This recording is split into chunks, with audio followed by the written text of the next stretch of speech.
Buen día, buenas tardes o buenas noches a todos. Mi nombre es Oscar Galindo, estudiante de la Universidad Privada Boliviana, y voy a hablar de lo que es radio definida por software SDR y GNU Radio. Para empezar, ¿qué es SDR? SDR es un sistema de radio definido por software, como su nombre lo dice, por sus siglas en inglés SDR, Software Defined Radio. Es un sistema de radiocomunicación donde la mayor parte de los componentes se implementan en software en lugar de en hardware. Con esto nos referimos a hardware tal como mezcladores, filtros, moduladores, demoduladores, transmisores, receptores, analizadores de espectro, etc. Y SDR en sí es un término utilizado para describir software de control para una aplicación de radio, el cual provee técnicas de modulación, operaciones de banda angosta y banda ancha, funciones de seguridad en comunicaciones y requerimientos de forma de onda. SDR también es un término acuñado por Joe Mitola en 1991 para referirse a radios reconfigurables, es decir, que una misma pieza de hardware sea capaz de realizar diferentes funciones y en diferente tiempo. Ahora una breve historia. El objetivo siempre ha sido reducir los costes y generar dispositivos de propósito general. Y es que en 1991 hasta 1995 se crea lo que es el proyecto militar Speakeasy. En 1996 llega una segunda fase donde llega a alcanzar un rango de entre los 4 MHz y 400 MHz. Ese mismo año, en 1996, surge el SDR Forum, actual Wireless Innovation, que es como una pequeña compañía de personas que ayudan a que este movimiento crezca. En 2001 se crea lo que es el proyecto GNU Radio. En 2006 se crea lo que es GNU Radio Companion, que ya implementa una interfaz gráfica a lo que es GNU Radio. Y en 2010 se crea lo que es un USRP, Universal Software Radio Peripheral, un dispositivo de software definido por radio, o radio definido por software, perdón, que hizo común a GNU Radio. ¿Y cómo funciona? Como pueden ver en este gráfico, muchos de los avances en cuanto a procesador han hecho posible realizar las etapas de radiofrecuencia de front-end, que son prácticamente bloques de recepción que se encargan de filtrar, amplificar, trasladar la señal de radiofrecuencia a banda base. Y con esto nos referimos a que se crean etapas de frontend en bloques de procesamiento flexibles, como pueden ver acá, que posteriormente llegarán a un conversor análogo digital, y después se hace lo que es la canalización o la frecuencia de muestreo para después llegar a un procesamiento que abarca hardware como es FPGAs, DPS, ACPS y software, que podemos mencionar algoritmos y máquinas virtuales. Esto se debe gracias a que se manejan datos en un procesador. Ya puede ser en una computadora, tablet e incluso teléfonos móviles, utilizando el software para crear controles, interfaces y sistemas de modulación y demodulación, con interfaces análogo-digitales y digital-analógico, que físicamente lo podemos ver en lo que es una tarjeta de sonido. Y explicando mejor el concepto aquí abajo, vemos que se utiliza un amplificador o un filtro de radiofrecuencia para después llevarlo a un conversor análogo digital o digital analógico que implementa una corrección de error moderna mediante algún método actual. Después se hace una encriptación y finalmente le llega al usuario una interfaz gráfica. Ahora, ¿cuál es la arquitectura de un equipo SDR?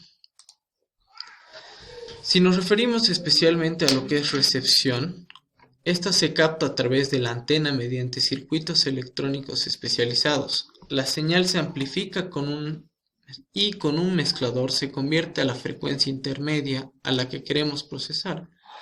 Ojo que esto no es obligatorio. Si no se muestra directamente mediante un conversor análogo digital.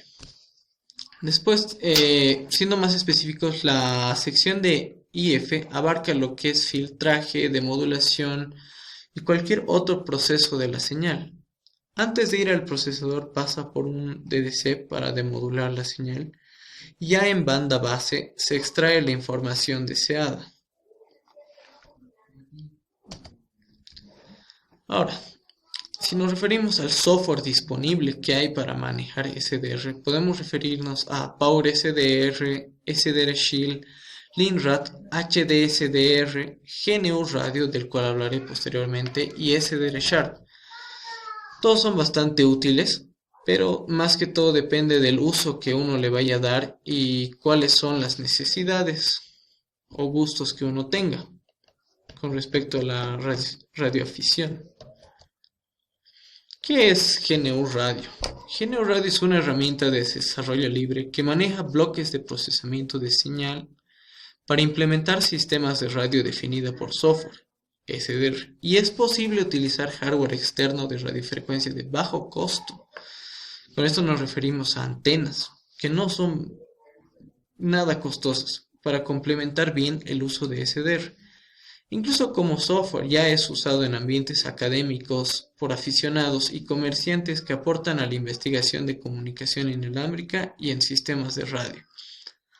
Cabe mencionar que esta plataforma fue diseñada en C++ y Python, que además de eso es multiplataforma, ya que abarca sistemas operativos como Windows, Mac y Linux. En el caso de Linux tiene un enlace especial con lo que es una de sus distribuciones, Ubuntu.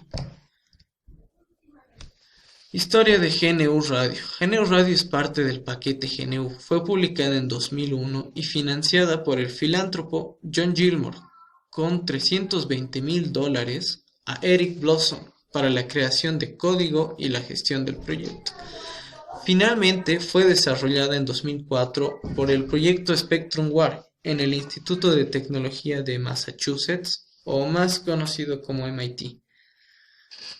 Años posteriores, después de pasar por muchos desarrolladores, Matt Etus se unió al desarrollo, creando lo que es el Universal Software Radio Peripheral, o USRP, como hardware para el software GNU Radio. Ya desde 2018 es administrado por Marcus Müller. GNU Radio Companion.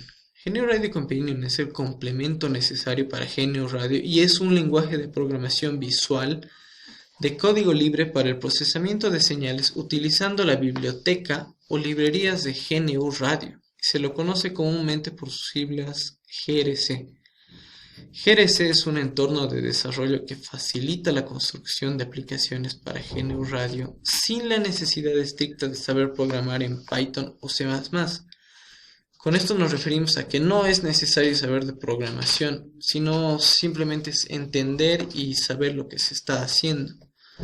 Dado que GRC es el que produce el código, Python, correspondiente a la aplicación construida gráficamente, elabora lo que es la programación visual, es decir, Python es el que nos permite dar la interfaz visual en lo que es GNU Radio Companion, y que facilita también la corrección de errores y las pruebas ejecución de la aplicación que se construye. ¿Cómo funciona? Funciona mediante bloques, como pueden ver acá, que se conectan mediante flechas que nos indican una dirección, es decir, el proceso 1, proceso 2, proceso 3 y así, que es más conocido como diagrama de flujo. La intención es simular el filtrado, corregir errores, analizar y detectar. Con esto se crea un gráfico basado en bloques, llamado también flow graph o diagrama de flujo. Y si combinamos bloques en un diagrama de flujo de alto nivel, podemos lograr simular un proceso de recepción de una señal e incluso hacer cosas más complejas, como pueden ver acá. Ahora, en la interfaz gráfica podemos ver una sección especial que abarca cosas como un generador de forma de onda que consta de constant source, noise source, signal source, en lo que abarca a lo que son ondas de seno cuadrado y diente de sierra. Por cierto, esta es la que más se usa. Después tenemos lo que es moduladores, de moduladores M, modulación de fase continua, PSK, GMSK, QAM, operadores matemáticos, valor absoluto, RMS, conjugadas complejas, divisiones, integradores, logaritmo de 10, canales, diferentes tipos de canales, filtros, pasabanda, pasabaja, IR, FFT, y tiene una sección especial dedicada a Fourier, que es la Fast Fourier Transformation, Fractional Resampler, Rational Resampler o sincronizadores, sincronización y correlación y sincronización de reloj. Ahora vamos a lo que es la parte práctica. Bueno, ya estamos en la parte práctica y aquí vemos la sección donde se genera, como había dicho, el diagrama de flujo. A la parte derecha tenemos las múltiples opciones que tenemos a la hora de mezclar bloques. Y si entramos a la parte de opciones, que son dos bloques que se generan automáticamente, ni bien abrimos el programa, podemos ver que acá tiene un título, un autor, una descripción, y esto es porque es prácticamente como la punta, el título de todo nuestro diagrama de flujo. En Generate Options tenemos lo que es opciones como bokeh, Qt, Wix, pero las más usadas son Qt y Wix. Ambas son compatibles con o sea, son multiplataforma. En mi caso estoy usando Windows, así que voy a escoger lo que es Qt. Lo demás lo dejamos así. Acá tenemos la sección de variable, donde usualmente nos viene con un valor de 32.000, pero dependiendo de tu procesador o la capacidad de tu computadora, tenemos una frecuencia, un sample rate, una frecuencia de muestreo, es decir, que se va a muestrear 32.000 veces por segundo. Es por eso de que si no tienes una computadora con buena capacidad es mejor que lo dejes como está e incluso tal vez sea necesario bajar este valor. También cabe decir que todos los demás procesos o bloques van a utilizar el mismo valor de sample rate, que es 32.000.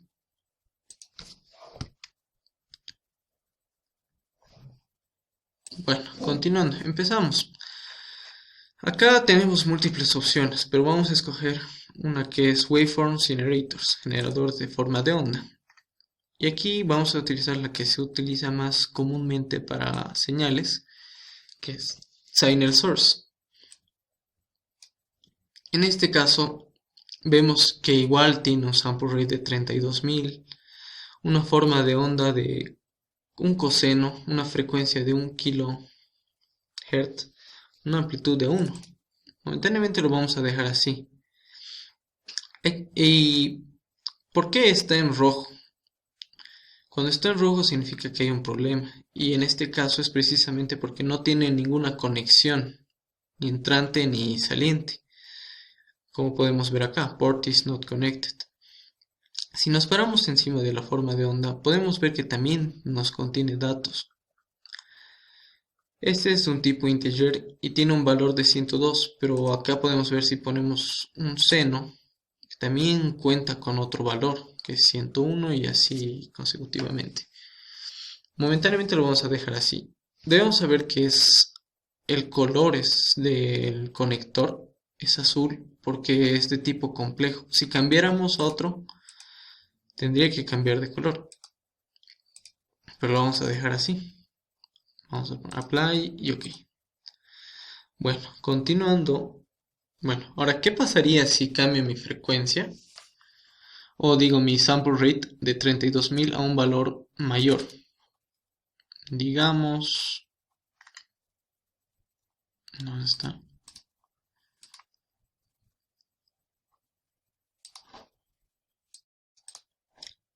Ahora, ¿qué sucede si quiero cambiar la cantidad de muestras, pero sin que afecte a mi procesamiento?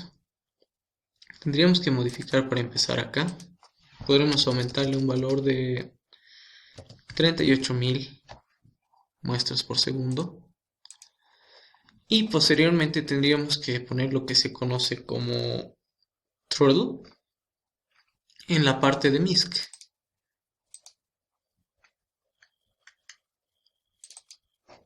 ¿Y qué nos permite hacer throttle? Prácticamente le da importancia al muestreo, es decir, que no tome en cuenta lo demás, solo lo primero que hace es darle importancia, es lo primero que toma. Bueno, entonces lo que hacemos es conectar un bloque a otro. Como ven, es bastante fácil y prácticamente así es como se arman conexiones de diversos bloques. Bien, una vez que ya tenemos un throttle, tendríamos que ver la parte de instrumentación, que si buscamos, aquí está. Y aquí tenemos dos opciones, QT o WX. Acá debemos escoger la opción que habíamos escogido anteriormente. En mi caso es QT. En caso de escoger WX, lastimosamente tendríamos un error crítico, porque lo mejor sería utilizar QT en este caso. Y hay múltiples opciones. En este caso vamos a escoger lo que es QT Wii Frequency Sync, que es lo que vamos a manejar, precisamente frecuencias. También cabe mencionar que hay otra opción que es Qt Quick Sync, que nos permite prácticamente mediante como una tabla asimilar lo que son los valores de un osciloscopio. Pero en este caso vamos a utilizar esto. Bueno, ya que tenemos este bloque, si entramos podemos ver que acá es prácticamente todo lo que nos va a dar la frecuencia y la forma de onda que va a tener. Así que escogemos opciones como que el grid y la autoescala. Grid prácticamente es la que nos va a mostrar como cuadrículas, que va a ser más fácil de ver, y la autoescala es que nos va a autorregular para que nos salga lo mejor posible. Prácticamente eso es todo. Es un sistema bastante simple, pero lo que nos muestra es lo que importa en realidad. Tendríamos que guardarlo. Lo vamos a guardar como onda seno. Chris Boulder. Ya. Y esperamos un momento. Y prácticamente es esto lo que nos muestra.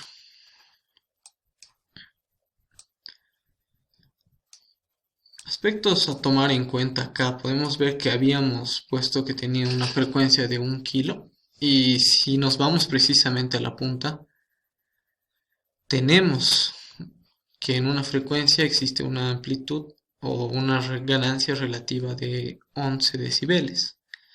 Y prácticamente así es como se vería una onda seno generada con la Fast Fourier Transformation. Y prácticamente aquí acabaríamos la parte práctica. Bien, y acabando, si vemos las aplicaciones de SDR y GNU Radio, podemos observar que son muchísimas. Pero, siendo más específicos, podemos destacar a lo que son receptores de AM, receptores de FM, receptores ADS-B, tecnologías de Internet inalámbrica y telefonía celular. Con esto me refiero a que ya funciona de alguna forma con tecnologías de telefonía actual. Incluso se dice que podría funcionar con lo que es 5G, mejorándolo de algún modo.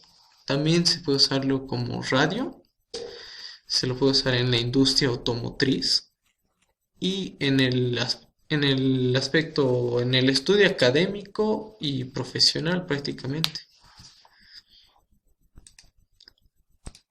Gracias.